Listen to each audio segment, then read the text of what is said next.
नहीं ठीक। अब जो आजकल वीडियो भेजे वो बहुत अच्छी क्वालिटी की भेजे, हाई डेफिनेशन है ना। आदित्य ने इतने क्रॉप कर रहे वीडियोस बीच बीच चलो। में पूरी तरह फोकस कर। So story of village Palanpur economics.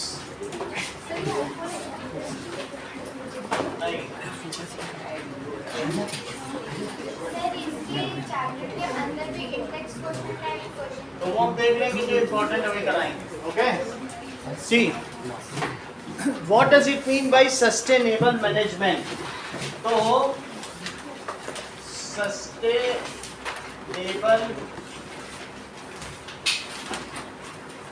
Management या sustainable development,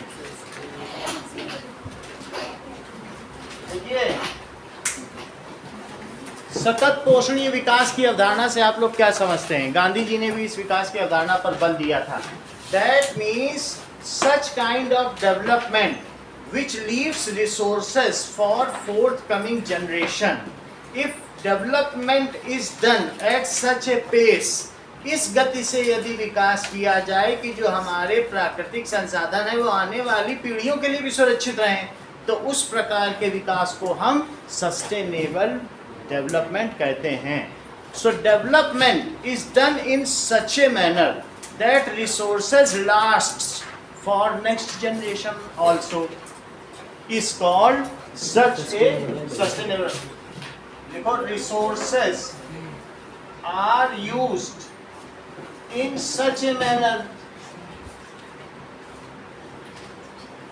that it is left for forthcoming generation also, forthcoming आने वाली पीढ़ियों के लिए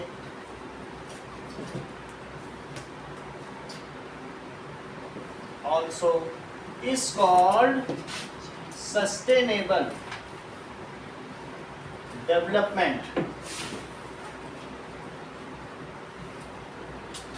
Gandhi ji has focused on this kind of development. Gandhi ji once said that there are plenty of resources for everybody's need, but there are not plenty of resources for anybody's greed.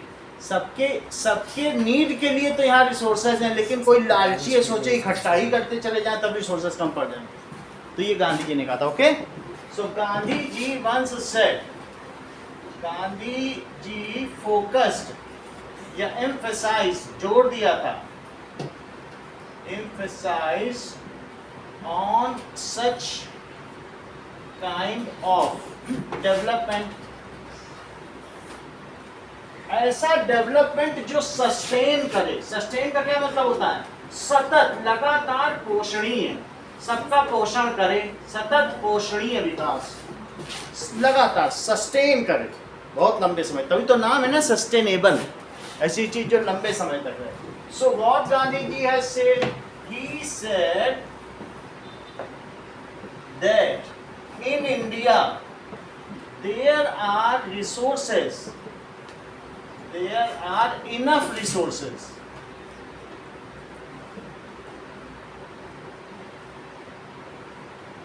For everybody's need,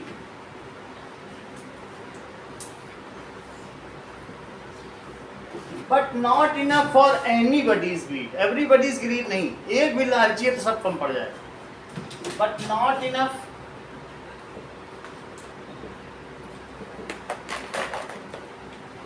for anybody's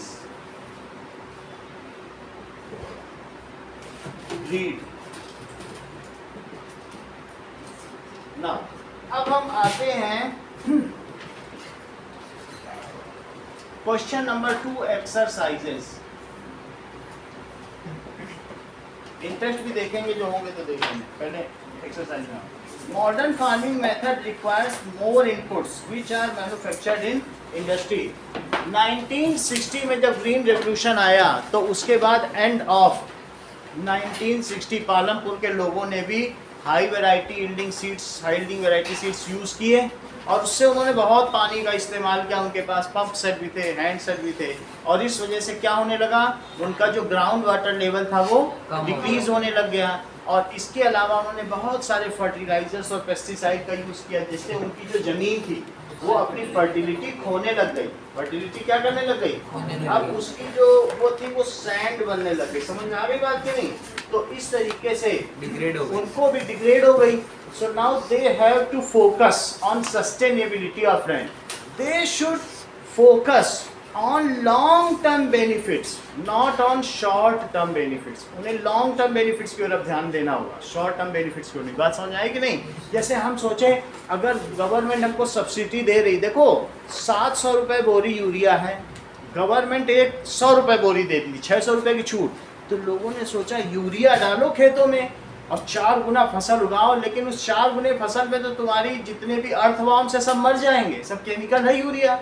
तो इसके बाद तुम्हारी ज़मीन कैसी हो जाएगी, वो sustainable नहीं रह जाएगी। 2 दिन अगर नहीं देखोगे अपनी ज़मीन, अर्थवॉर्म भी तो एक तरीके के किसान होते हैं, फ्रेंड्स ऑफ फार्मर्स, वो ज़मीन के सारा तुम्हारा ग्रेन्स खराब हो जाएगा। तो इस तरीके से हम लोग अपने जो शॉर्ट टर्म बेनिफिट में कि अभी तो फसल मिल जाए, बाकी ज़मीन का देखा जाएगा, लेकिन क्या ये सही आउटलुक है?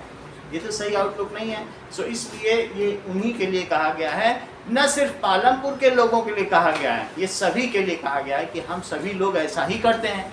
सो we should look for long term benefits. थोड़ा अभी कम मिले लेकिन ज़मीन तो सही रहनी चाहिए कि नहीं, क्योंकि इट इज़, हाँ बोलो सर। पहले के टाइम में, जैसे आज के टाइम में हम ट्यूबवेल्स यूज़ करते हैं, इलेक्ट्रिक ट्यूबवेल्स सर, तो वो नहीं होगा तो क्या यूज़ कर देते थे सर? अभी हम लोग इलेक्ट्रिक ट्यूबवेल यूज़ कर रहे हैं। और जो गांव में, पंजाब में क्या हुआ है कि वहाँ की जो भगवंत मान सरकार ने वहाँ बिजली फ्री कर दी है। और पंजाबी लोगों में इस समय क्या है कि किसी ने अगर उड़ता पंजाब मूवी देखी होगी तो वहाँ नशे की भी लत लग गई है। तो उन लोगों ने क्या किया, बिजली फ्री है तो ज़मीन से जो 5 नदियाँ हैं, पंजाब 5 नदियाँ, आप का मतलब नदियाँ, तो वहाँ सिंधु, झेलम, चिनाब और रावी, इस तरीके से 5 नदियाँ हैं।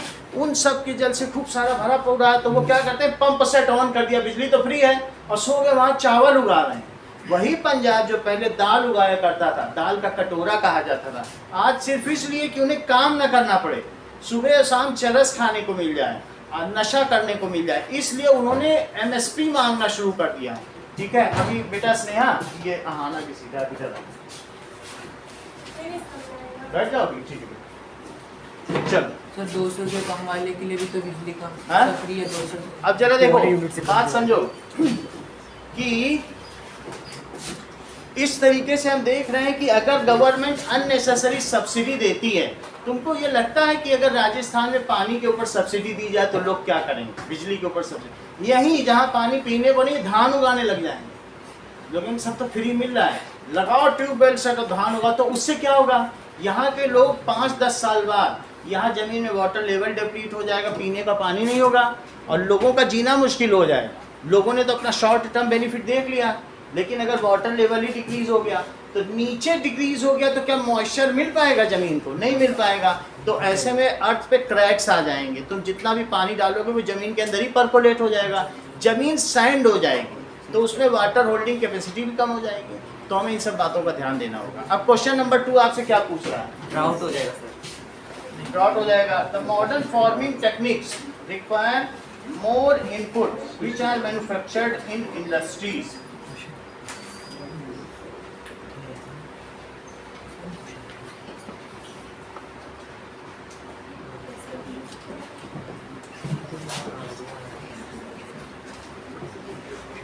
More input which are in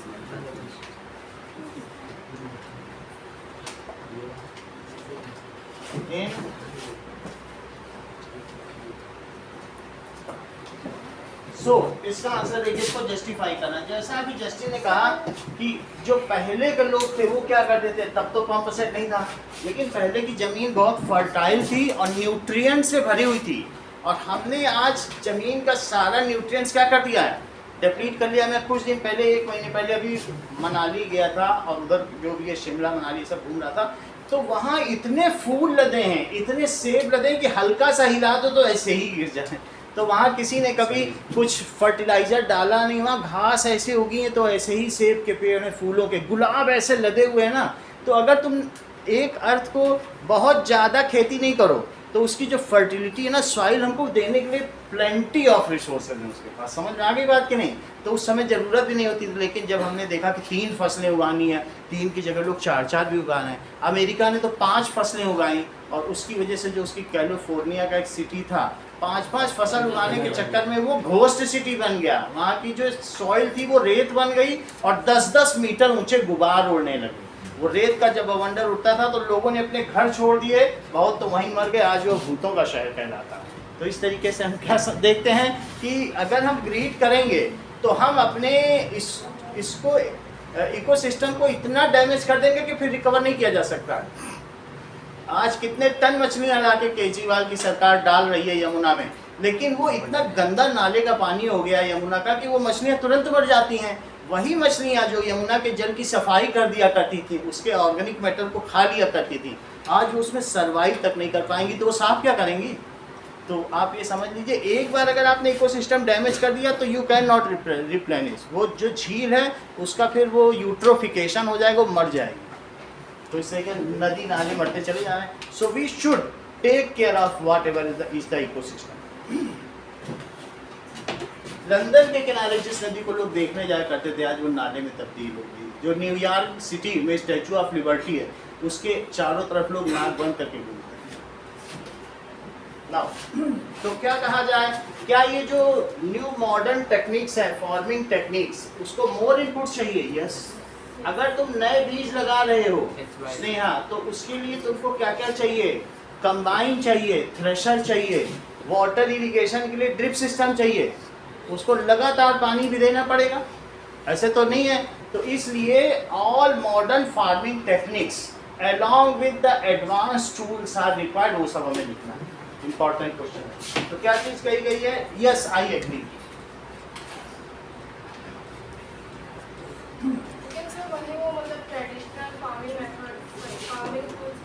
अगर आपने पुराना जैसे गेहूं का बीज डाल दिया, एक होता है नया हाइब्रिड सीड, उसमें क्या होगा, पूरा वो धान से या गेहूं के उससे भरा होगा, बार्ली से भरा होगा। तो लेकिन उसके लिए आपको बहुत सारी देखभाल भी चाहिए होगी ना, बहुत सारा पेस्टिसाइड्स भी डालना पड़ेगा, बहुत सारा फर्टिलाइजर्स। वही अगर मैं देसी कुत्ता पाल लेता, हमारे यहाँ लेब्राडोर पाला हुआ है, तो मैं उसको 1000-2000 में उसको खर्च निकलता। अब जो विदेशी कुत्ता पाल लिया है तो 15,000 का खाना खा जाता है महीने का। तो उसको ऐसी टेक केयर चाहिए, वो एसी के अलावा कहीं बैठता नहीं है। बात समझ आई कि नहीं? तो आप अगर बाहर की चीज़ लाओगे तो फिर क्या होगा बताओ? बाहर की चीज़ लाओगे तो उसको टेक केयर करनी पड़ेगी नहीं। उसको ऐसे नहीं कि घर के गेहूं की तरह गेहूं बीज डाल दिए, वैसा नहीं हो सकता। हाइब्रिड सीड्स होंगे, देन इट रिक्वायर्स मोर। चलो, यस आई एग्री।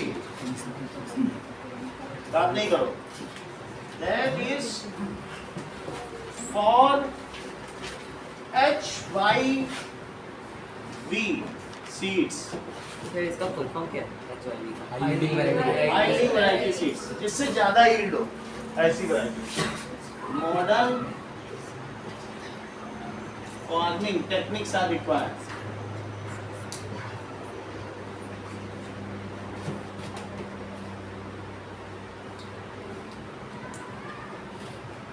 लाइक कुछ ना कुछ मॉडर्न इरिगेशन सिस्टम चाहिए, उसको पानी मिलता रहे। और क्या क्या चाहिए बताइए? फर्टिलाइजर्स। देखो प्रत्युम्न, स्प्रेइंग ऑफ पेस्टिसाइड्स या यूज ऑफ पेस्टिसाइड, कीटनाशक भी चाहिए,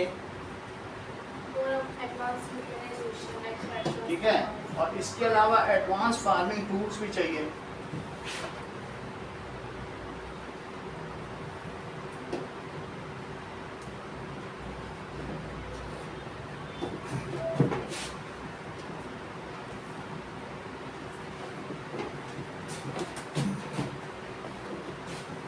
How did the spread of electricity help farmers in Palampur? Palak.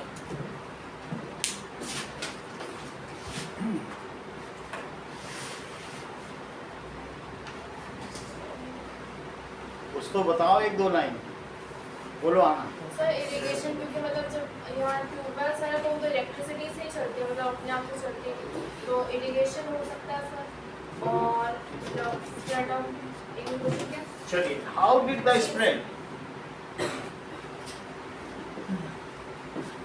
Spread of electricity?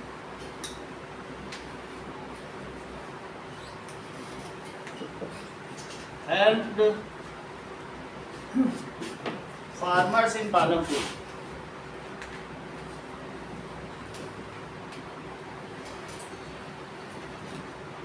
Now, it had farmers of Palampur in number of ways. Like, it transformed the system of irrigation. So, it helped farmers in following ways. अब उनके पास pump set है तो क्या उनकी सिंचाई का साधन बदल गया है? बोलो। सो now they have advanced system of irrigation. पहले वो लोग क्या करते थे बताइए? पहले पर्शियन व्हील से, पर्शियन व्हील क्या होता है कि जैसे कुएं में एक रहट चलती है और रहट में बकेट होती है, तो वो बकेट से पानी निकलते रहते हैं। सर इसको बैल घुमाते हैं तो किसी तरीके से रोटेट होगा और रोटेट होने से पानी जो इसमें से गिरेगा वो कहीं चला जाएगा। तो इस चीज़ को क्या कहते हैं? Persian wheel. ठीक है, तो इनको रहट भी कहते हैं। खट खट खट खट की आवाज़ नहीं आती, रहट सिस्टम में कहते हैं। सर कुछ में तो पानी ऊपर से तो जब ये चलेगा तो नीचे से पानी उठाएगा और इस समय पानी भरा होगा क्या, और पानी इसमें गिरता जाएगा। ठीक है, उसमें तुमने सुना भी होगा कि सुनकर के रहट की आवाज़ें यूं ऐसे लगे शहनाई बजे मेरे देश की धरती, ऐसा गाया कि नहीं? तो सुनकर के रहट की आवाज़ें, इसको ऐसा लगता है जैसे रहट की आवाज़ चल। तो now earlier farmers were using Persian wheels.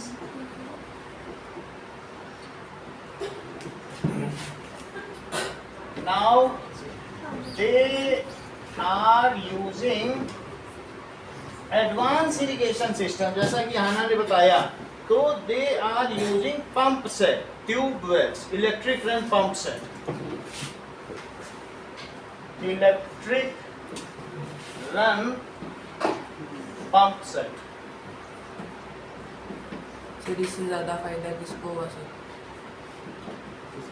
Farmers को फायदा है। तो फार्मर्स में भी सर जिनके पास सर थोड़े ज़्यादा पैसे होते हैं सर, वो तो सर मशीन भी खरीदेंगे। हाँ, मशीन खरीदेंगे। तो देखो बिजली से क्या हो सकता है बताओ?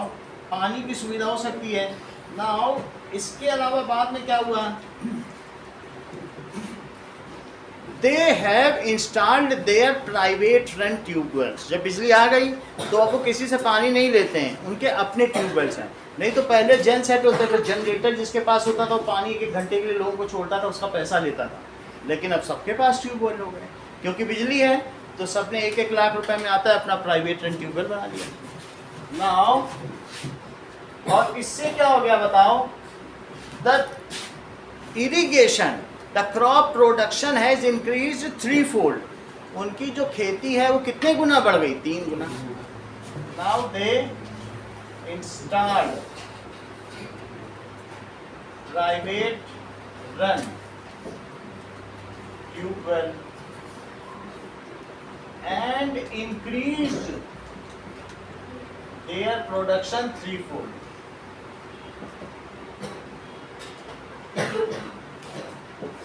तो 3 गुना उनकी खेती बढ़ गई है। नेक्स्ट देखिए,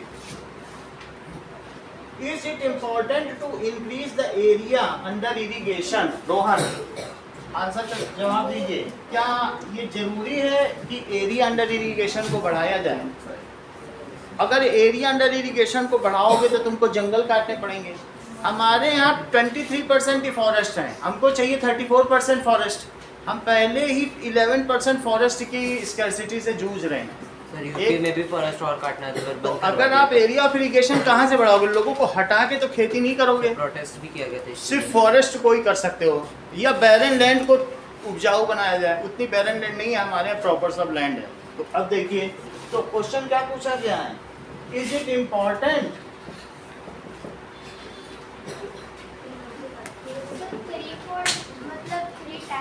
हाँ, 3-fold बढ़। So it is important to increase the area under irrigation.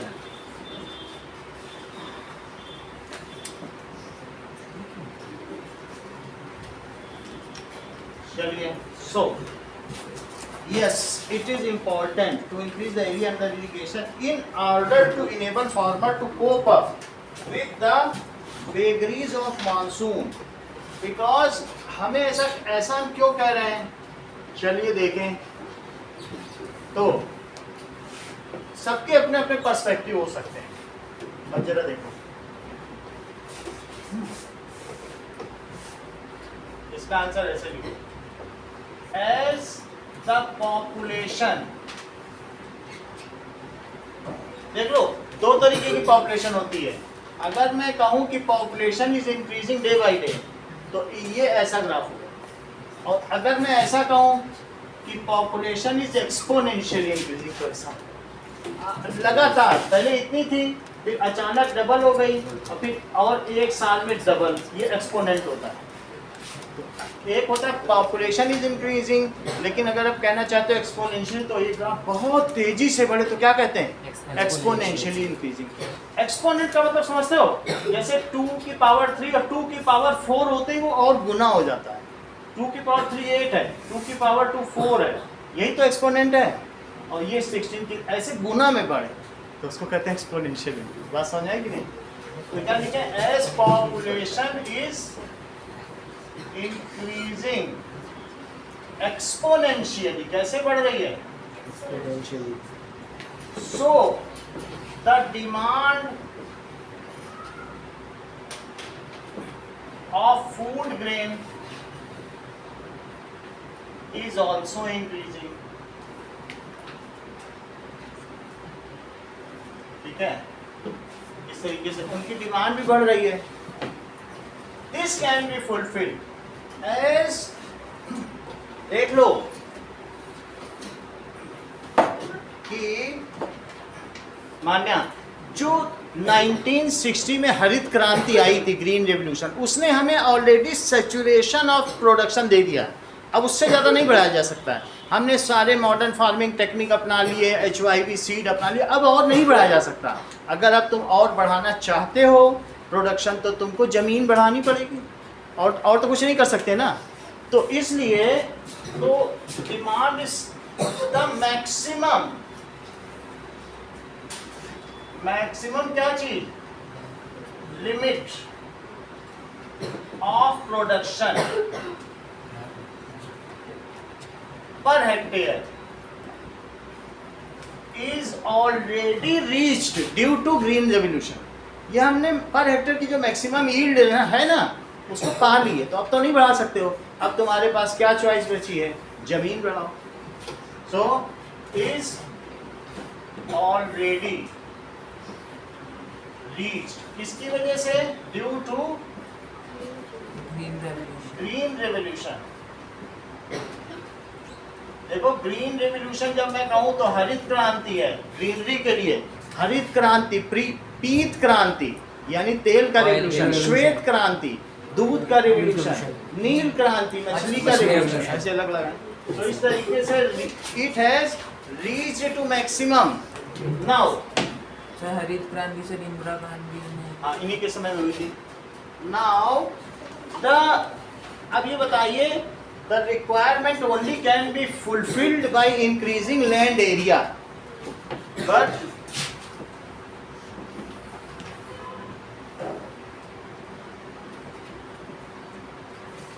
rains only be increased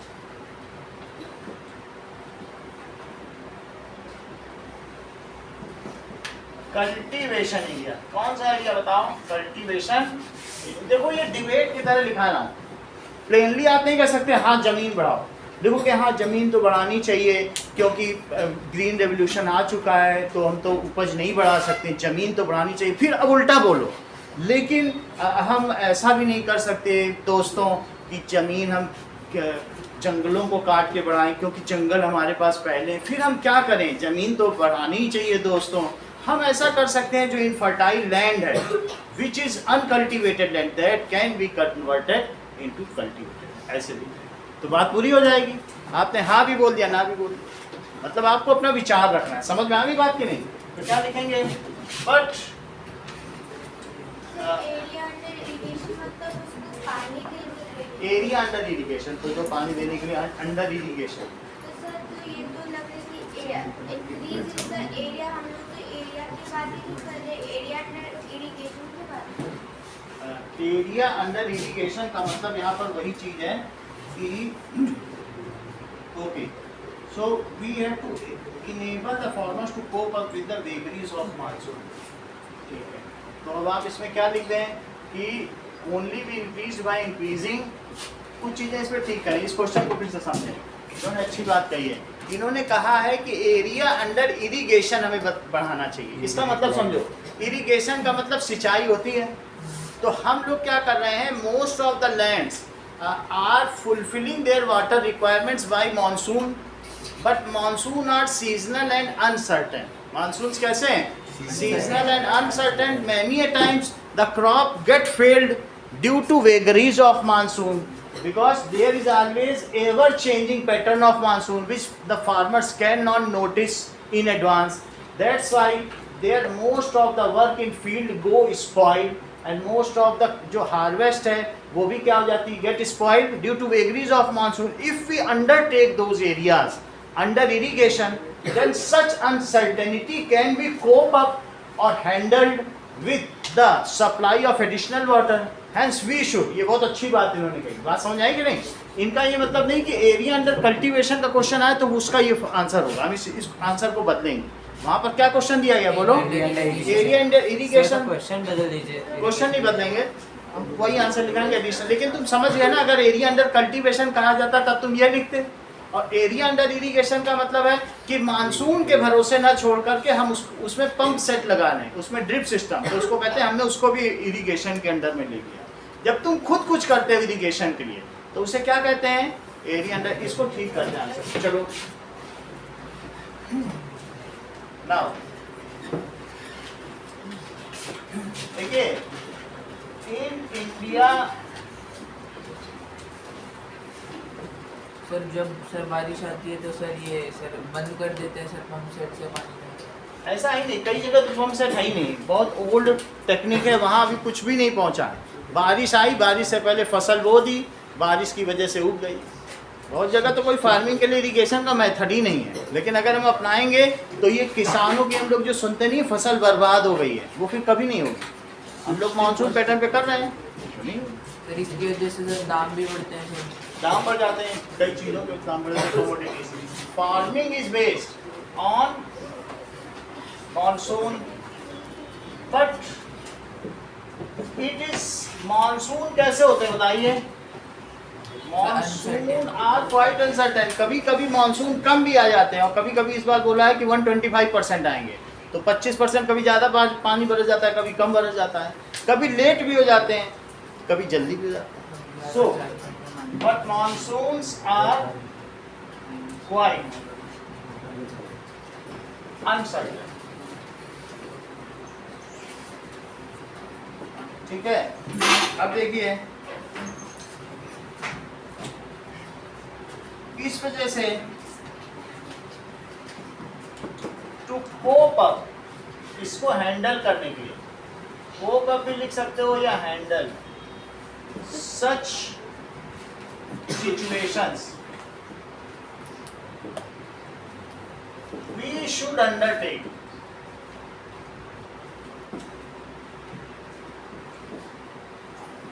maximum. जो हमारे यहाँ की 70% लैंड है वो फार्मिंग बेस्ड है, बहुत सारा हम लोग फार्मिंग करते हैं। अंडरटेक तो maximum area under irrigation,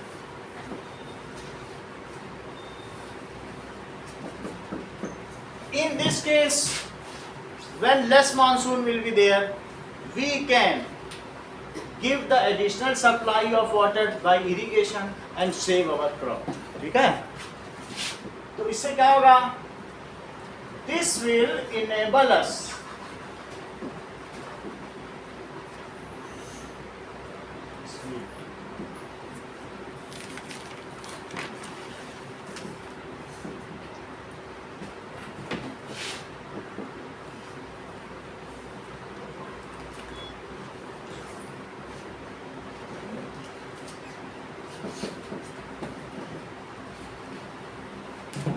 as we can supply needful water at all the times.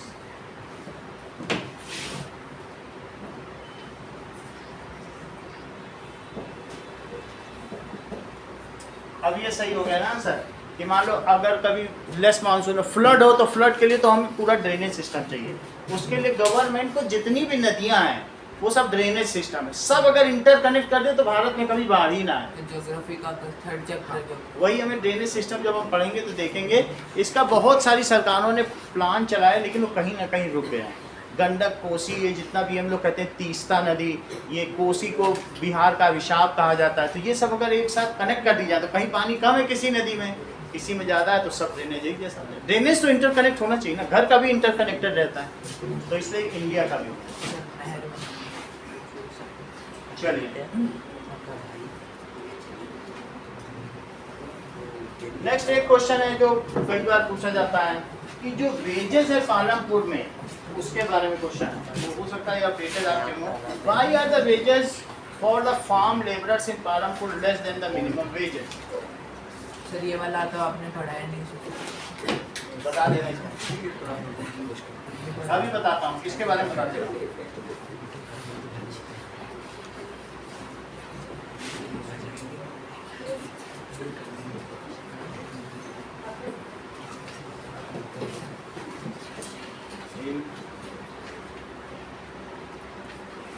Palampur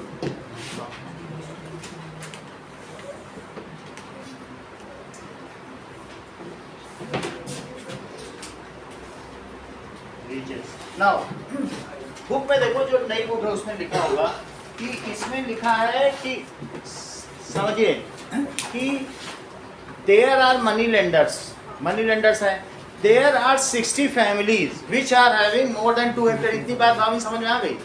So they are having this much field, but their family size is small. They cannot cultivate alone, so they hire laborers. There are 150 families which are landless and always ready to work on others' land. Even the persons with less area, जिनके पास less area है, वो भी अपने लीन period में जिस समय खाली बैठे रहते हैं वो दूसरे के यहाँ लेबरी जाके करते हैं। ऐसे में किसान है अपना काम कर लिया, फिर शाम को जब खाली बैठे वो तब भी जाके लेबरी करते हैं। तो ऐसे में वहाँ लेबर बहुत है, तो जो लोग उनको हायर कर रहे हैं वो उनको मिनिमम वेजेस से भी कम वेजेस देते हैं, जबकि ये गैर कानूनी है। तो 700 तक नहीं, कितना है बुक में दिया? 300 पर डे होता है सर, और 160 देते हैं। 160, हाँ मैंने क्वेश्चन लिख दिया, क्वेश्चन नंबर 5 कंस्ट्रक्ट टेबल। वो छोड़ दीजिए, वो भी हम दिखा देंगे, करा दीजिए, वो हमने करा दिया था, कवर कर दिया था।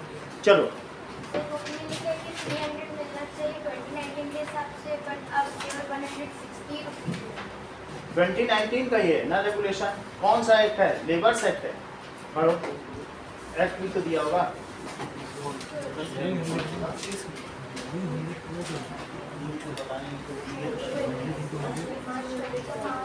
सा एक्ट है? ये 160 है सर। कितना मिलना चाहिए बताओ? ये कितना रहे? वेजेस लेस, देखिए इन Palampur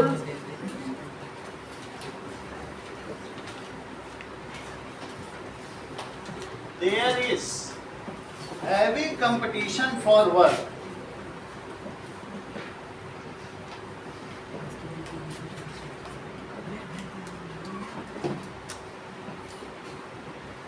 As there are more numbers of laborers in Palampur, but job is lesser.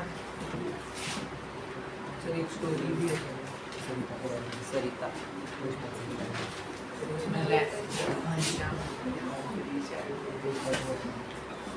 in Palampur, but job जो फार्मिंग जॉब है वो लेस है, ठीक है। एंड जो लैंड लॉर्ड्स होते हैं या लार्ज फार्मर्स ऐसे होते हैं, they take benefit of this situation. So rich farmers are taking benefit of this situation.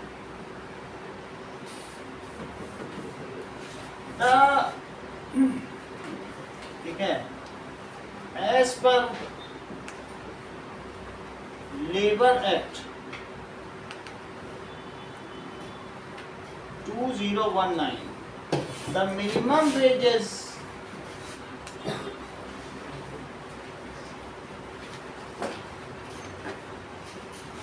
for labor per day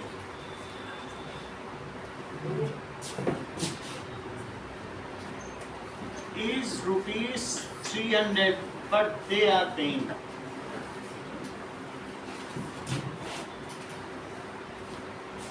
rupees 160 per day। वो कितना ही पे करते हैं। अब देखिए question number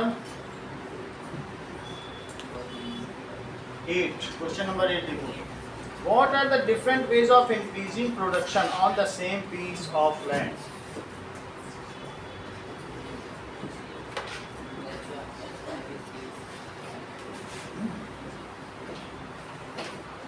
Ways of increasing production.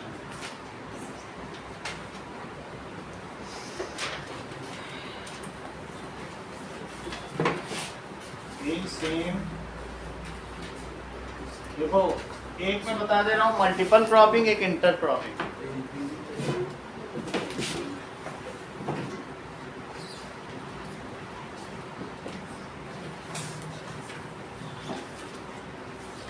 तुम हाथ इतना ऊंचा उठाती हो, बिजली का पूछा तुमने कहा बिजली से पंप से चला लेंगे, हमें लगा बहुत मैटर है तुम्हारे पास बताने के लिए, बताती कुछ हो नहीं, हाथ उठा के चुप हो जाती है। हमें लगा पूरा तैयार है, तुम बिल्कुल छा जाओगी और छाती हो नहीं। बताओ इसके बारे में, इंटर क्रॉपिंग के बारे में बताओ जरा। इंटर क्रॉपिंग यानी जब दो और मतलब इंग्लिश में ही बोलो, छा जाओ, छा जाओ पूरी क्लास में। चलो अच्छा, मल्टीपल क्रॉपिंग के बारे में। The multiple cropping is when two or more crops are grown on a same piece of land. It is known as multiple cropping, so that they could utilize each other's nutrients in the same time. सही है, सही बता रहे हैं। Multiple cropping लिखो। So when to और मोर, ठीक है, काइंड ऑफ क्रॉप्स, ये बहुत अच्छा बताया। विच, देखो बहुत बड़ी बात इन्होंने बताई, टू और more kind of crops which need different nutrients. यही बात आना में हमें सबसे अच्छी लगी। वही क्रॉप्स नहीं कि शुगर केन के साथ पोटैटो, ऐसी क्रॉप इन्होंने कहा which need different nutrients. One need fat, other need protein and third one need carbohydrates, are selected and grown in same piece of land. Crop rotation का मतलब तीन तरीके के तुमने कर लिया, फिर उनको अब आगे की चीज है कि क्रॉप रोटेशन है, फिर उसको रोटेट कर दिया। अभी तो तुम ऐसे भी कह सकते हो दो या दो से अधिक तरीके। सॉइल की एफिशिएंसी है, फिर एक लैंड को फैलो छोड़ने वाला भी वो भी है। फैलो लैंड भी कर सकते हैं कि उसे छोड़ दिया। Crops grown on same piece of land, so that, ऐसा हम क्यों करते हैं बताइए, इंक्रीजिंग की बात की जा रही है। So that different crop need different kinds of nutrient, as different crop needs different kinds of nutrients. दो तीन क्रॉप है, चाहे तुम उसको अल्टरनेट में रो में बना लो, इंटर क्रॉपिंग कर लो, तुमने दो तीन फसलें चुनी। जैसे तुमने वो राम सहाय का खेत देखा था, तो उसमें क्या था, गोभी के साथ वो मिर्ची चला रहा था कि नहीं, तो उसमें अलग अलग न्यूट्रिएंट्स हैं। As different crops needs different nutrients, so they get simultaneously their respective nutrients and give optimum production. वो सबसे ज़्यादा प्रोडक्शन. So सर तो मल्टीपल क्रॉपिंग तो बेनिफिशियल होगा ना सर? हाँ, so ये बेनिफिशियल है. दिस इसी तरीके से है. अब ऐसा भी करते हैं कि 5 तरीके के अनाज जब हरिद्वार में जाओगे ना, पतंजलि योग संस्थान, वो सब अनाज को मिला देते हैं, एक साथ ऐसे उगाते हैं और सारे ग्रेन्स को मिला के एक साथ 5 तरीके के ग्रेन्स की मल्टी ग्रेन आटा की चक्की में आटा पिसता सबको बाजार में बिकता है. ये भी वो करता है. एक साथ उगा दिया, एक साथ काट भी दिया. मतलब गेहूं के साथ उन्होंने क्या किया, बाजरा भी लगा दिया, रागी भी, ऐसे मल्टी ग्रेन सब उगा दिया. तो जिसको जो चाहिए मिल जाएगा. और एक साथ कटाई भी कर ली. उसी में एक रागी का पौधा, एक उसका, फिर सबकी कटाई कर ली, सबकी एक साथ उसमें ग्रेन्स निकाले और मल्टी ग्रेन आटा बेच रहे. तो वो भी चीज़ है. हाँ, वो कर सकते हैं. वो अलग अलग है. देखो इसके आगे क्या लिखे हैं बताइए. This increases production. Why? Because different crop needs different nutrients. This increases per hectare production. ऐसे लिखा करो, hectare production as different crop needs different nutrients. और फिर अभी इन्होंने क्या बताया अदिति ने, crop can further be increased by additionally adopting intercropping or crop rotation. Multiple cropping तो की, लेकिन इसके साथ इंटरक्रॉपिंग करके तुम उनमें कीड़े लगने के चांस का भी खत्म कर सकते हो. There is elimination of any kind of crop failure and crop rotation भी कर सकते हो. So production can further be increased.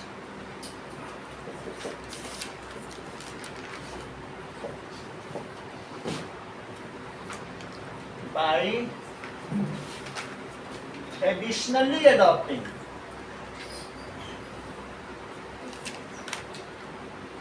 intercropping और रोहन आगे बोलो. इंटरक्रॉपिंग और ठीक है, तुम उतारते रहो, बाद में गड़बड़ नहीं करना.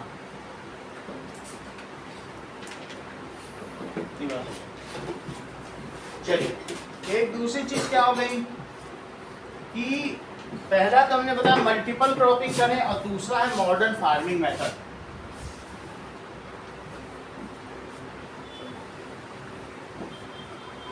मॉडर्न फार्मिंग मेथड में रोहन कुछ बातें बताइए. इसमें बड़े टूल्स यूज करते हैं, मतलब एडवांस फार्मिंग टूल्स और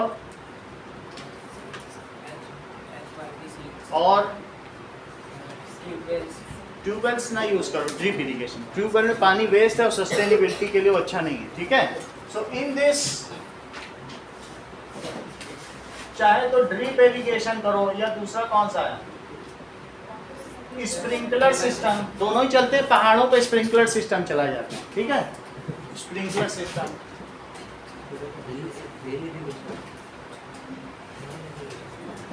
और हाई यील्डिंग वैरायटी सीड्स भी यूज करना है. और क्या क्या करना है, स्टेप बना देते हैं. और फिर उसमें क्या पानी ऐसे नहीं दे सकते ना, तो स्प्रिंकलिंग करेंगे, वो घूमता रहेगा. जैसे तुम्हारे स्कूलों में स्टेप्स बनाते हैं, उस इरिगेशन को क्या कहते हैं? इसमें स्टेप्स बनाते हैं. टेरेस फार्मिंग होती है, कुछ स्टेप फार्मिंग होती है, अलग अलग तरीके की है. कई 4-5 है, वो देख के बता देंगे. एक चैप्टर है तुम्हारे. तो दैट इज HYV सीड्स हैं. और इसके अलावा क्या बताइए, मॉडर्न टूल्स, फार्मिंग टूल्स. इसके अलावा फर्टिलाइजर्स. एक होता है कि इलेक्ट्रिकल अप्लायंस. एक ऐसा ग्रीन केमिस्ट्री भी आती है जिसमें कि हम पेस्टिसाइड्स की जगह नीम के पत्तों को डालेंगे या उसका जूस. तो उससे क्या होगा, पेस्टिसाइड्स का यूज़ नहीं होता. ग्रीन केमिस्ट्री इसके लिए हेल्पफुल है. जैसे कहते हैं नहीं ऑर्गेनिक फार्मिंग. ऑर्गेनिक फार्मिंग में बाहर का कोई केमिकल नहीं डाला जाता है. उसी में से ही काउडंग को यूज़ किया, नीम के पत्तों को यूज़ किया और इन सब को पेस्टिसाइड्स की तरह यूज़ करके डालते हैं.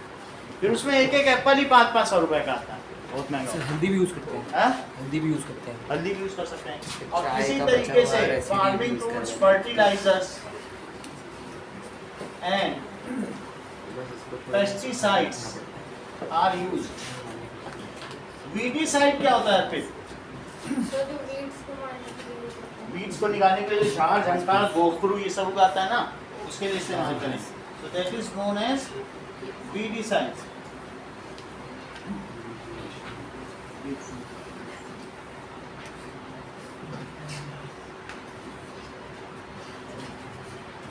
एक और इंपॉर्टेंट क्वेश्चन है, question number 10।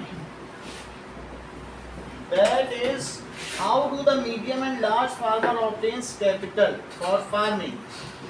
How do the medium and large farmers obtain capital? क्या कोई खेती करके भी अमीर हो सकता है? Yes, sir. How it is different from small farmers? How? तो मनी लैंडिंग वाला नहीं दिखा। अभी कर रहा हूँ। और भी कोई क्वेश्चन छूट गया क्या? Describe the work of farmer with one. इतनी बात हो गई। सृष्टि इसके बारे में आंसर दीजिए कि जो बड़े किसान हैं वो कैसे पूंजी कमाते हैं और ये कैसे छोटे किसानों के से भिन्न है। बोलो विषय। सर जो बड़े किसान और मीडियम साइज फार्मर्स होते हैं तो वो पहले सरप्लस प्रोडक्शन करते हैं, उसके बाद वो जो सरप्लस प्रोडक्शन होती है उसको मार्केट में बेच देते हैं और उसके बाद जो उससे मनी मिलती है वो उन्हें स्मॉल फार्मर्स को लेंड कर देते हैं और That heavy interest। High rate of interest। Surplus production ठीक है। उनके लैंड पूरी बात इन्होंने सर कही। थोड़ा बैक में रखते हैं और थोड़ा लेट कर देते हैं। हाँ तो बताओ small how it is different from small farmers.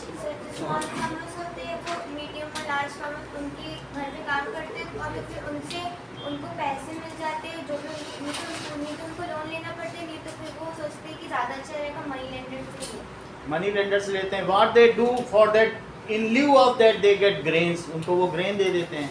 तो अभी देखते हैं कि क्या एस्पेक्ट है स्मॉल फार्मर से कैसे डिफरेंट है। अभी डिफरेंट वाला तो आपने क्लियर नहीं किया है, मैं देखता हूँ। सर डिफरेंट इसलिए क्योंकि उनके पास कम जमीन होती है तो हाँ। फिर वो कम खेती कर पाते हैं। अच्छा अच्छा। और सर वो जो पैसे आते हैं सर वो ले सर मनी लेंडर्स से जो ब्याज लिया हो सर वो वो दे देते हैं सर उसमें निकल जाते हैं। तो चलो इस चीज़ को हम लोग प्रॉपरली लिखेंगे। सर उसका बिल्कुल डाउट है सर्विस को। सरप्लस बताएंगे ना अभी सी।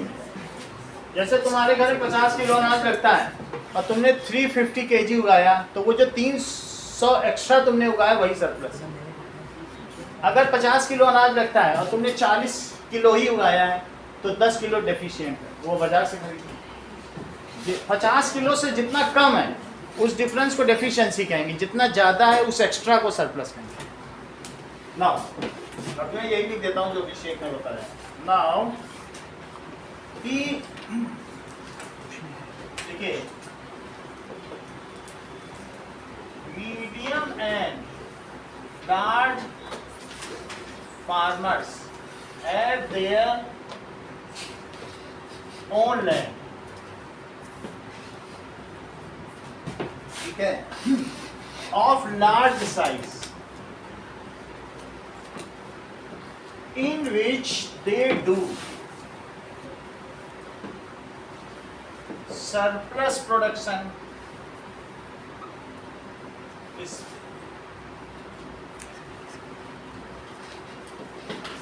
whatever grains is surplus, ठीक है, apart from their house needs या जो डोमेस्टिक नीड्स के अलावा जो बच गया उसी को तो सरप्लस कह रहा हूं। सो whatever is extra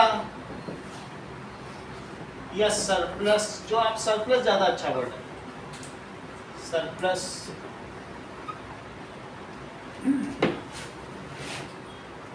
apart from there domestic need, they sell it in the market and get money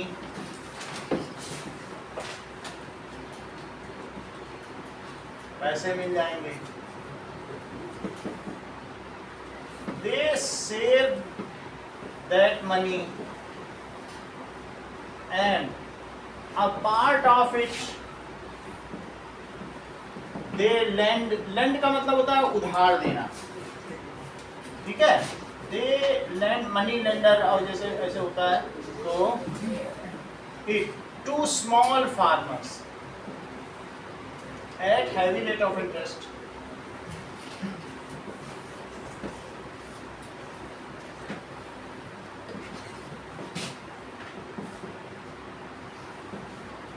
In this way their money multiplies rapidly. इस तरीके से का उनका पैसा दिनों दिन बढ़ता चला जाएगा. In this way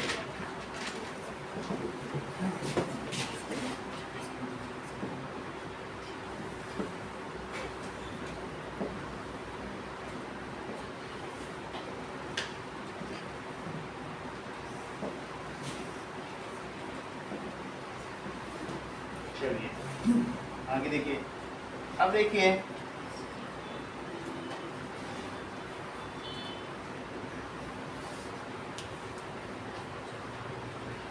if it is not lended then they keep it in banks. अगर नहीं है तो ऐसा रखते नहीं है. In case it is not lended they keep it in banks. वो बैंक चले जाते हैं, उनका बैंक में खाता खुला है, ठीक है, फॉर सेविंग के लिए. इन कंट्रास्ट, इसके विरोध में जो छोटे किसान हैं जिनके बारे में आहाना ने बताया, so on other side small farmers always have deficient production. उनके यहाँ प्रोडक्शन की कमी ही बनी रहती ना. ऑलवेज हैव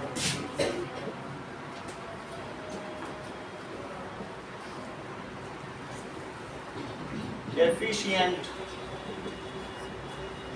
प्रोडक्शन और वेरी लेस सरप्लस. तो वो क्या करते हैं बताइए, और less surplus production.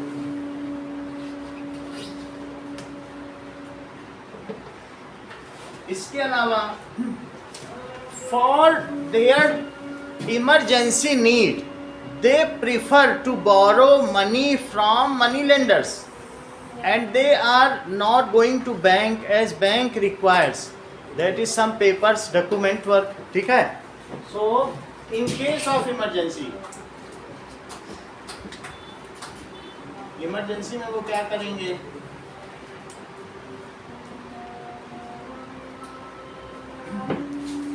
they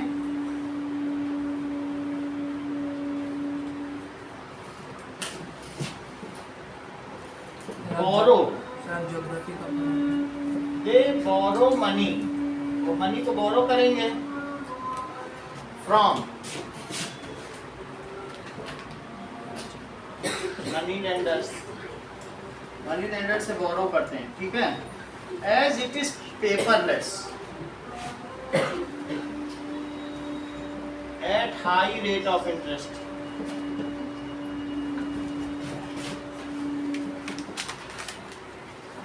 And not going to banks as bank requires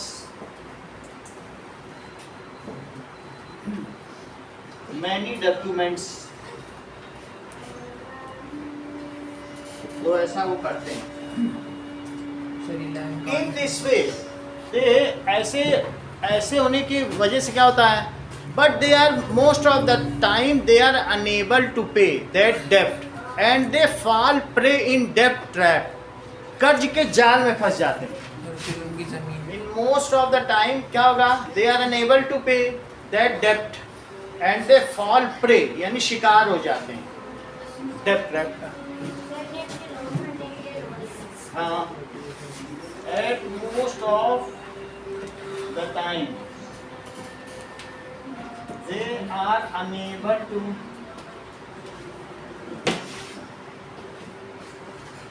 pay loan and fall small prey of डेप्ट। इसका मतलब मैं बता देता हूँ। प्रे का मतलब शिकार और डेप्ट का मतलब कर्ज और ट्रैप का मतलब है जाल। कर्ज के जाल में वो फंस जाता है।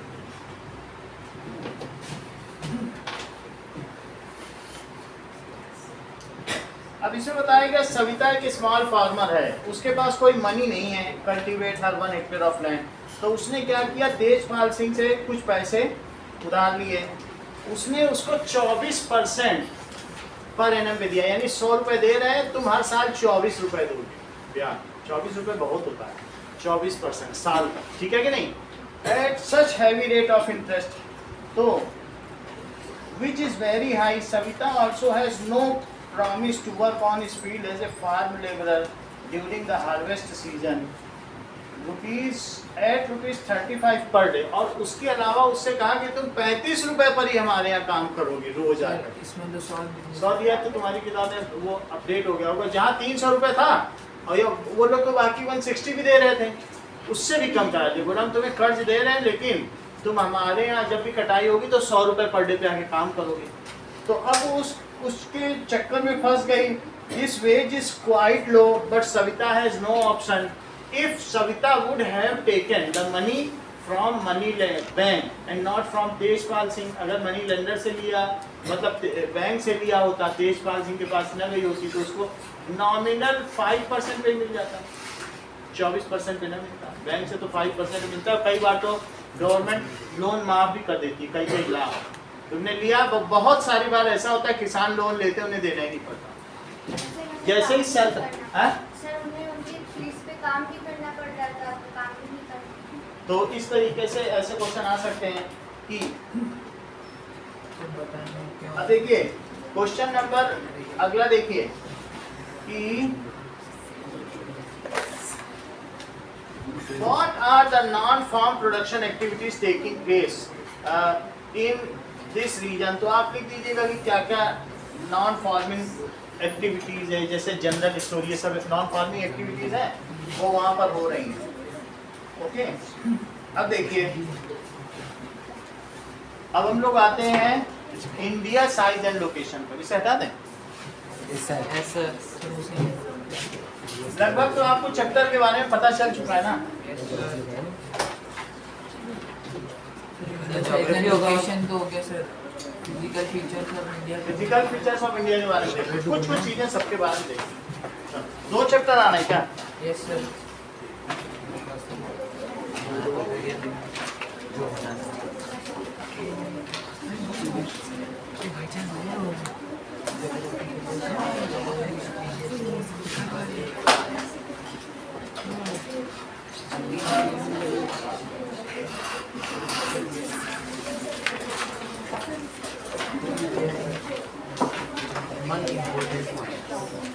Physical features of India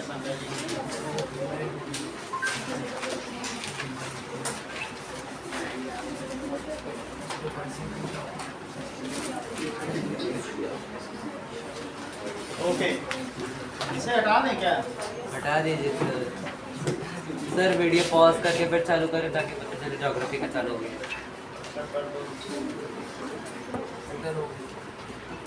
Okay students, this is geography class and we are going to learn geography.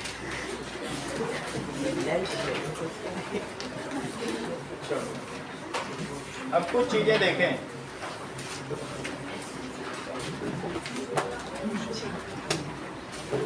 Sir Rajasthan planes भी सर इंक्लूडेड होता है प्लेन्स में? नहीं sir.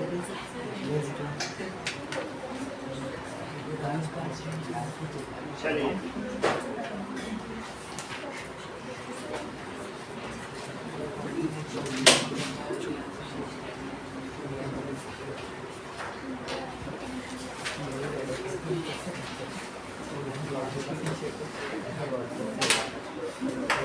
Physical features of India. India के कई फिजिकल फीचर्स हैं, और अगर हम देखें so India is a country of various land forms. ठीक है, सो इंडिया में क्या है? Various land forms. Let us see. There are the Himalayas.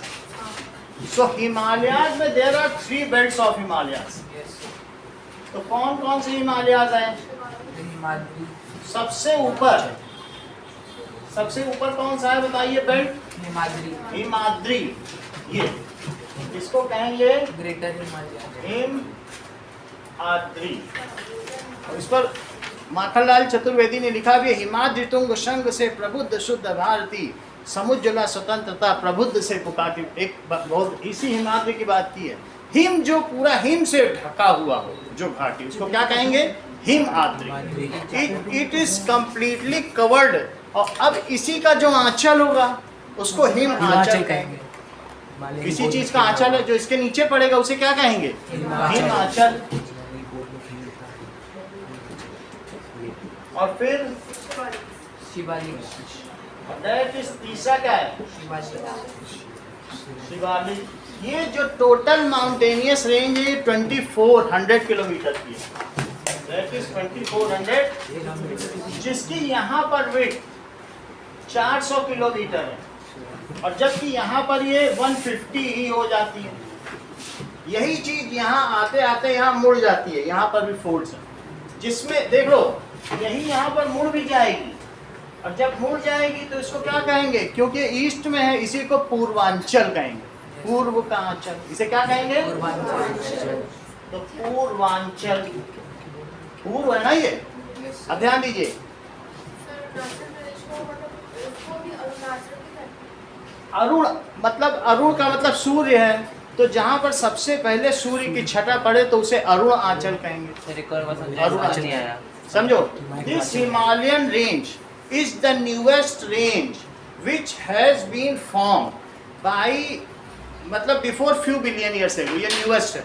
It's average height is 6000 kilometres और इसमें जो सबसे ज़्यादा बड़ा है वो 8448 जो कि माउंट एवरेस्ट है, इसी पर पड़ता है। ये न्यूएस्ट माउंटेन है और हाईएस्ट माउंटेन है। ओके, सबसे बड़ा है ये। यहाँ पर बड़ा है और यहाँ पतला हो गया है। इतनी बात समझ में आ गई?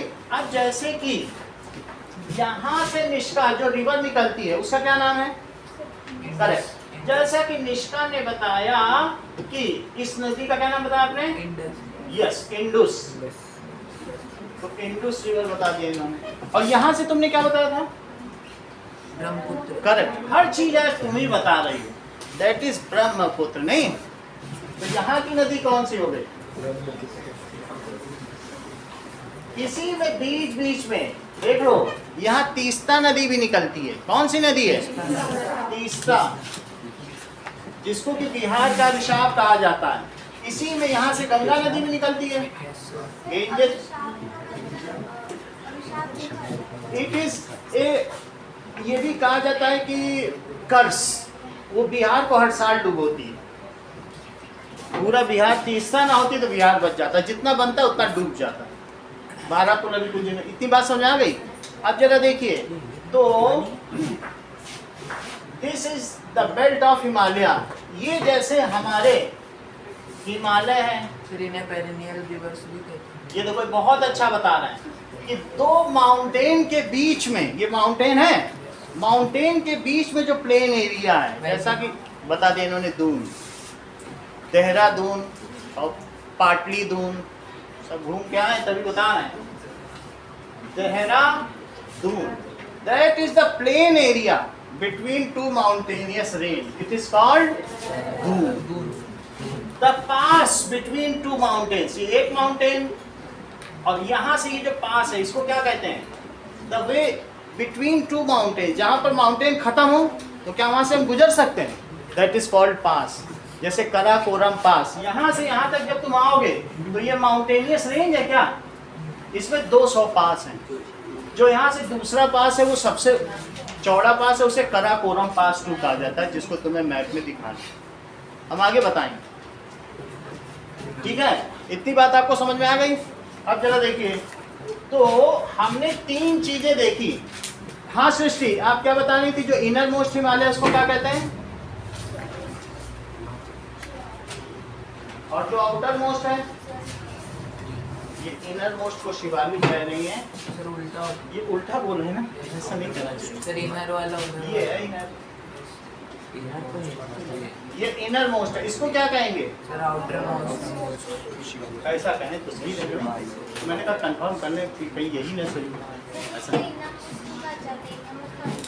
इनर हमारे से नहीं है, ये जब इसको क्या कहा जाएगा, हिमालय वहां से शुरू हुआ है जब गोंडवाना और ये उसका सबसे गोंडवाना लैंड जब मिली तो गोंडवाना लैंड यहाँ पर क्या हुआ, इससे टकरा गई। और सर कोस्टल रूट इस साइड पे पड़ता है। ठीक है, और इसलिए जो इंडिया है वो मैनी फोल्ड लैंड फॉर्म है, एक जैसा नहीं है। इसकी जो टेक्टोनिक प्लेट है, जो गोंडवाना लैंड पीछे से आई थी, इससे टकरा गई तो इसका मैनी फोल्ड लैंड फॉर्म है। एशिया से हमारी एक दूर से एक लैंड आई थी, तो वो ठीक है, दैट उससे हिट हुई तो उससे हिमालय बन गए। ओके, अब जरा देखो यहाँ पर ये जो इतना एरिया है इसको क्या कहते हैं? ये बहुत अच्छा होता है, सबसे पहले नहीं होता। इन्होंने कहा सर ये जो है ये पेनिनसुलर प्लेट्यू है। बहुत बड़ी बात इन्होंने कही से यानी, क्योंकि इंडिया एक पेनिनसुला है। इंडिया क्या है? देखो अब आप लोग ध्यान से सुनो जो इन्होंने बोला। इन्होंने क्या बताया? अब पेनिनसुला का क्या मतलब है? क्या यहाँ सी, यहाँ सी और यहाँ सी और यहाँ लैंड है। Yes sir. अब प्लेट्यू का क्या मतलब है?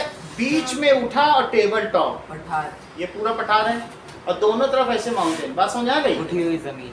तो ये एक प्लेट्यू भी है और इंडिया एक पेनिनसुला भी है। इसलिए यहाँ से जब देखोगे ट्रॉपिक ऑफ कैंसर से उसके नीचे पूरा पेनिनसुलर प्लेट्यू है। इसको क्या कहेंगे बताइए?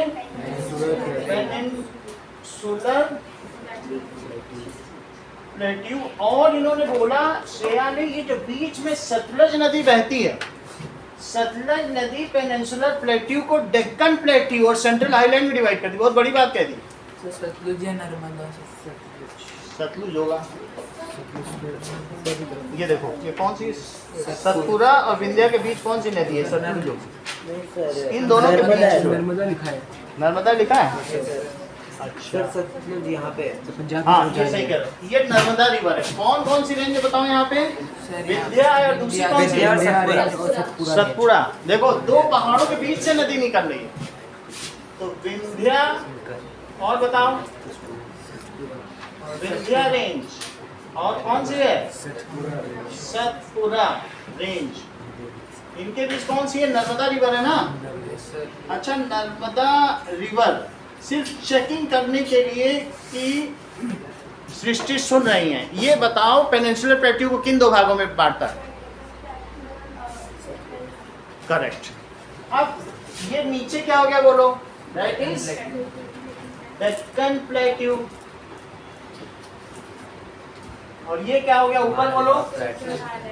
Central island. अब सर मालवा प्लेट्यू भी है। देखो ये बता दिया, कितना अच्छा बता दिया। बोले फर्दर इट इज फर्दर सब divided by a river into Malwa plateau और छोटा नागपुर। कितनी जानकार लोग हैं हमारे क्लास। अब बहुत बड़े बड़े लोग नहीं इतना जानते होंगे, और श्रेया कितनी जानती है, उसने बता दिया। सुनो चीजों को, ये जो पेनिनसुलर प्लेट्यू पहले दो भागों में किससे बटा? नर्मदा रिवर से। अब ये भी यहाँ बीच में एक रिवर आ रही, देख लो मैप में कौन सी रिवर है। एक तरफ मालवा प्लेट्यू और एक तरफ Chota Nagpur plateau. Central highland is further subdivided into which two categories? ये कौन सा है बताओ? सेंट्रल आइलैंड में ना ये मालवा प्लेट्यू, अभी आना ने भी यही बात कही। क्या बताया था इन्होंने? ये कौन सा प्लेट्यू बोलो? मालवा प्लेट्यू। और इसे क्या बताया आना ने? छोटा नागपुर प्लेट्यू। छोटा नागपुर प्लेट्यू। और चीजें जानती है। फिर इसे तुमने क्या बताया होगा? दैट इज वेस्टर्न घाट। और इसे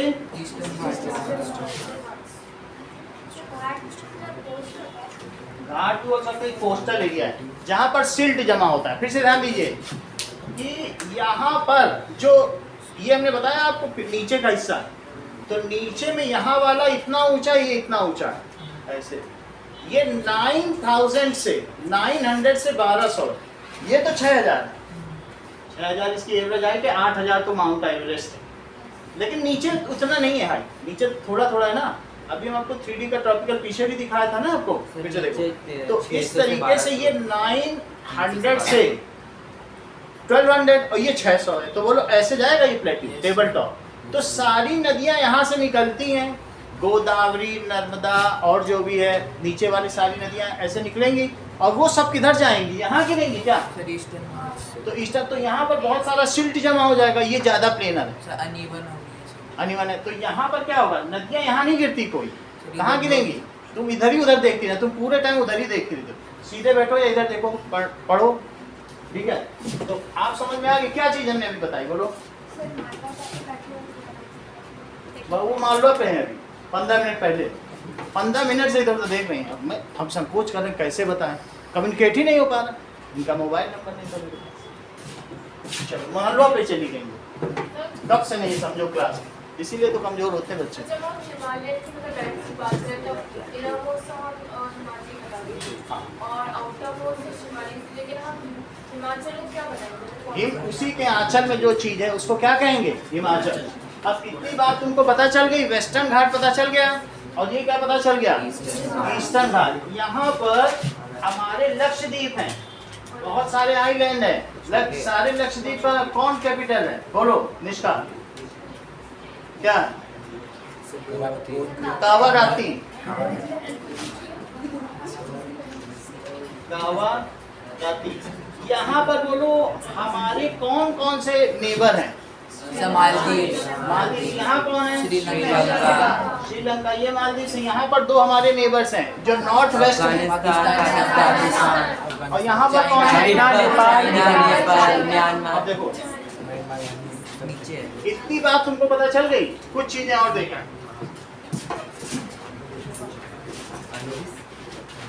कि देखो इस चीज को कि India has various relief pattern, that is topography. जो तुम्हें पसंद आए लिख देना, लैंड फॉर्म। पहला एग्जाम्पल हाई माउंटेन्स, ये न्यूएस्ट माउंटेन्स है। जो आउटर मोस्ट माउंटेन्स है वो ग्रेनाइट के बने हुए हैं, जबकि इनर मोस्ट माउंटेन एलुवियम के बने हुए हैं, मिट्टी के। जो अभी सब जगह लैंडस्लाइड हो रही है, मिट्टी के ना होते तो क्या होती, सब जगह देखो, सब जो जाने वाले केदारनाथ सब मिट्टी की दरक रही जमीन, मिट्टी के हैं अंदर, समझ आई? और जो वहाँ के इनर मोस्ट हिमालय वो सब ग्रेनाइट है, जो किचन में पत्थर लगते हैं। अब देखो हाई माउंटेन्स, दूसरी चीज क्या बताई, नदर्न प्लेन्स, नॉर्दर्न प्लेन्स। इसी के अलावा और क्या है, थार डेजर्ट, यस सर, ठीक है, और आइलैंड,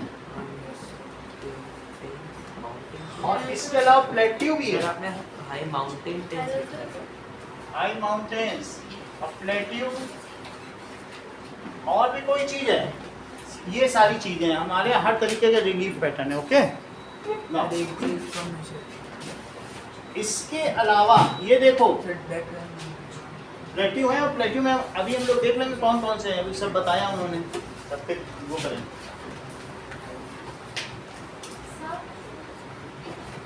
सर तो ग्रेट इंडियन डेजर्ट क्या है? यही है ग्रेट इंडियन डेजर्ट, जहाँ हम लोग रहे, थार डेजर्ट। यहाँ ग्रेट इंडियन डेजर्ट ही तो थार डेजर्ट्स है, वहाँ सहारा है, हम लोग का थार है, थार मरुस्थल है कि नहीं, जैसलमेर सब में उसका नाम है थार, वही ग्रेट इंडियन डेजर्ट ही है, नाम उसका थार है, सही है? दोनों सेम ही है। ग्रेट इंडियन डेजर्ट लिख दो, कोई नाम पूछे तो थार बोलते हैं। कह दो हमारे यहाँ महान भोजनालय है, उसका नाम क्या है, कृष्णा भोजनालय, तो ग्रेट उसका नाम पूछे तो थार बोलते हैं।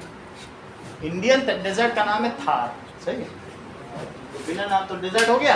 अब जरा देखो सर इसमें western coast India coastal region भी लिखेंगे। हाँ? सर इसमें कोस्टल कोस्टल रीजन लिखो, सर एक कम वेस्टर्न है। Ghat, western coast, sir coastal plains है। और क्या है, ईस्टर्न कोस्ट। इतनी बात समझ आ गई? अब जरा देखो, इसके नीचे जब ये लास्ट वाला तुमने क्या बताया था अदिति, थोड़ा बताओ जरा। शिवालिक। अच्छी बात है, शिवालिक। ये कौन सा माउंटेन है? अरावली रेंज। अरावली। तो अरावली है, सही है। और ये भी तुमको बता दिया गया है कि जो हमारे यहाँ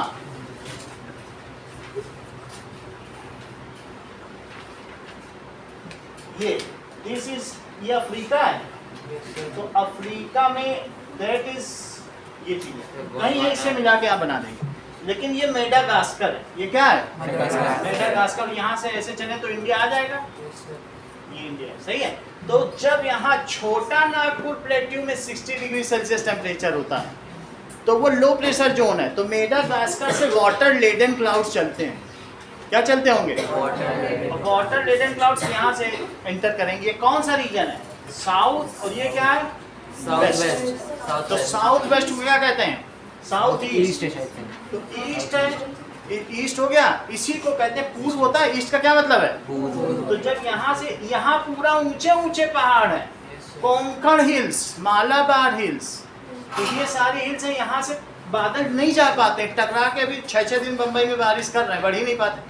ऐसा टेबल टॉप है ना। अरावली रोड। तो यहाँ से क्या होता है, टकरा के बारिश कर देंगे, जा पाएंगे। तो जो यहाँ पर इसके इधर वाला रीजन है उसे कहते हैं वृष्टि छाया क्षेत्र, rain shadow reason. Rain shadow, ये वहाँ पर बारिश पहुँच ही नहीं पा रही, तो वहाँ पर सारे किसान भूखे मर रहे हैं और सुसाइड कर रहे हैं गले में फंदा डाल के, क्योंकि बारिश ही नहीं पहुँच पा रही। उनके यहाँ तो अकाल पड़ा हुआ। नागपुर के लोग, ये सब लोग समझ रहे हैं? तो रेन शैडो रीजन जो है, ये देखो, ये भी अच्छा बता दिया। बोलो सर, अगर ऐसी बात है यहाँ से बारिश जा रही है तो ये अरावली है और यहाँ जोधपुर है, तो क्या जोधपुर भी रेन शेडो रीजन है? तो हाँ, जोधपुर के उधर पाली है। अगर तुम जाओ यहाँ 2 घंटे दूर तो पाली में देख के इतना हरा भरा है कि तुमको यू विल एनवे, तुमको जलन होगी। ये इतना ज्यादा हरी भरी सब्जी खा रहे हैं। हमारे यहाँ कुछ नहीं, हम रेन शेडो एरिया है। अरावली के उधर सारा पानी यहाँ से एंटर कर रहा है। सर तो पानी का कैसे आता है? जो ये देखो, बोले पुरवाई, पूर्व से आ रहा है, तभी पुरवाई है। पवन पुरवैया चले चले रे पुरवैया, बहुत बड़ी बात है उन्होंने कही। ये जो कहाँ से निकला था पानी, बोलो। रुक जाओ, अभी बताना नहीं, देखते सुनती भी है कि नहीं, 2-3 बार चेक कर लेना। बोलो बेटा, सुनी नहीं रही? हाँ बोलो। हाँ वही, good listening is good learning. जो सुनेगा ही नहीं वो अभी पूछेंगे ज़्यादा तो पीछे पहुँच जाएगी कि सर वो तो उसमें क्या है कि पालमपुर के लोग तो इतना कम आते हैं, इतना क्यों पूछो। नहीं, क्लास वीडियो बन रही है, ज़्यादा पूछना नहीं किसी से। चलो, अब यहाँ से जो इधर से गई तो क्या हुआ, बोलो। That is a south east. फिर जब ये यहाँ पर बारिश करते करते यहाँ पहुँचेंगे, इस पर्वत का नाम बताओ। हाँ बोलो। अरावली। अरावली के इधर रेन शेडो रीजन, सही है।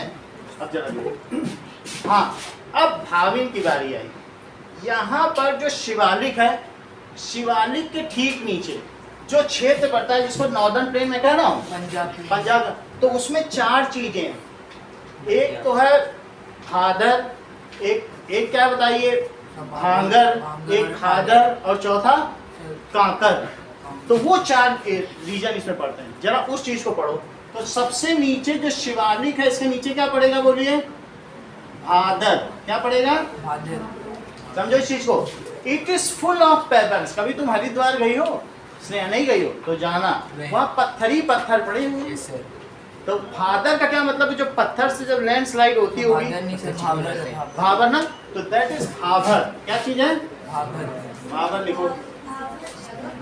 भाबर नहीं, कभी भी जो सबसे इधर के हिमालय है, जो किससे बने बताओ? Shivalik alluvial soil. ये किससे बने? मिट्टी से। It is made of alluvium. किससे बने? मिट्टी से। इसीलिए तो कच्चे पहाड़ हैं। इसके ठीक नीचे क्या होगा, बोलो। इसके नीचे होगा भाभर। क्या नाम होगा, बोलो। और भाभर क्या चीज है? जहाँ पेबल्स होंगे, ठीक है। सर वहाँ पे पेबल्स क्यों? पेबल्स इसलिए कि जो पहाड़ों से पहाड़ टूटते हैं, तो due to wearing and tearing of mountains the large pebbles are there. उस पर पानी पड़ेगा तो चिकने हो जाएंगे। तो ज़्यादा मतलब पत्थर जो इंडिया में वो भाभर सर जो मतलब जो इंडिया की अच्छी अच्छी नदी है वहाँ पे जो सुंदर दिखती है।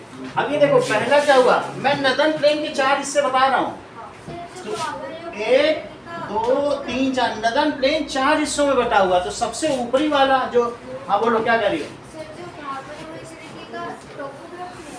टोपोग्राफी नहीं, नदन प्लेन के 4 पार्ट्स है। जब मैंने हिमालय बोला था, हिमालय के 3 पार्ट बताए, ऐसे तुम कहोगे सर नदन प्लेन के भी 4 पार्ट बताओ। अभी ये कहेंगे द ग्रेटेस्ट डिजर्ट के 4 बताओ, तो मैं कहाँ से बताऊंगा? यही बता रहा, सब लोग पूछेंगे ना। अभी उन्होंने बोला कि सेंट्रल हाईलैंड के वो प्लेट्यू के, तो प्लेट्यू को उन्होंने खटाखट डिवाइड कर दिया। सर नीचे वाला डेक्कन प्लेट्यू, ऊपर सेंट्रल हाईलैंड, उसके 2 हिस्से करो, मालवा और उधर तो कैसे किया ना। जो पेनिनसुलर प्लेटी को डेक्कन ट्रैप भी करती है, पेनिनसुलर प्लेट्यू के 2 हिस्से हैं, जो नर्मदा उसको 2 हिस्सों में तोड़ती है, उसको डेक्कन ट्रैप भी करती है। डेक्कन ट्रैप कहते हैं, वो मैं बता दूंगा। अभी देखना पड़ेगा मुझे, ठीक है। इतनी बात आपको समझ में आ गई? तो पेनिनसुला कितने पार्ट्स में टूटा हुआ है? देखो ये जो हम लोग का ना इंडिया एक पेनिनसुला है, भारत एक प्रायद्वीप है। तो पेनिनसुला प्लेट्यू कितने में टूटा हुआ है सर? नीचे टूटा तो ये नदी है, इसके नीचे डेक्कन प्लेट्यू, और इस नदी के ऊपर क्या है? मालवा और छोटा नागपुर। और सर मालवा और छोटा नागपुर एक क्या है? ये central highland, centre. Deccan plateau और सेंट्रल हाईलैंड। सेंट्रल हाईलैंड के 2 पार्ट, अभी लिखा नहीं इसको, पूरा बता देंगे। चलो तो कहाँ तक हम लोग पहुँचे हैं? दैट इज, अभी हम लोग ये बात पता कर रहे हैं कि देखो 4 पार्ट आपको बताएंगे, कौन कौन से कि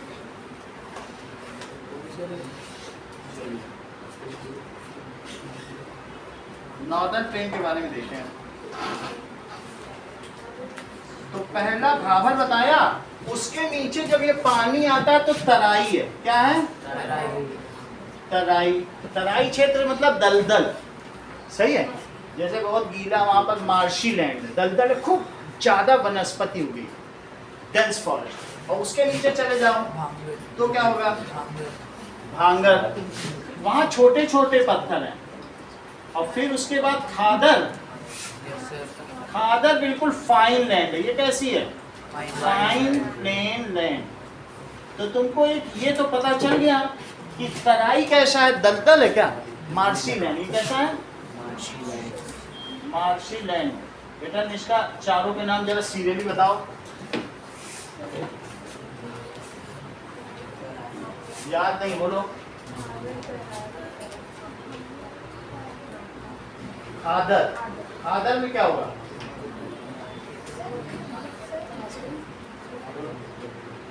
फाइन, फाइन एल्यूमिनियम सॉइल, बिल्कुल प्लेनर एरिया। बात समझ आ रही? अब इसके आगे अगले क्लास सर भांगर में क्या होगा? ये भांगर है। सर हिमालय के सर ऐसे भी पार्ट हैं। हाँ? सर हिमालय के ऐसे भी तो पार्ट हैं। वो भी कर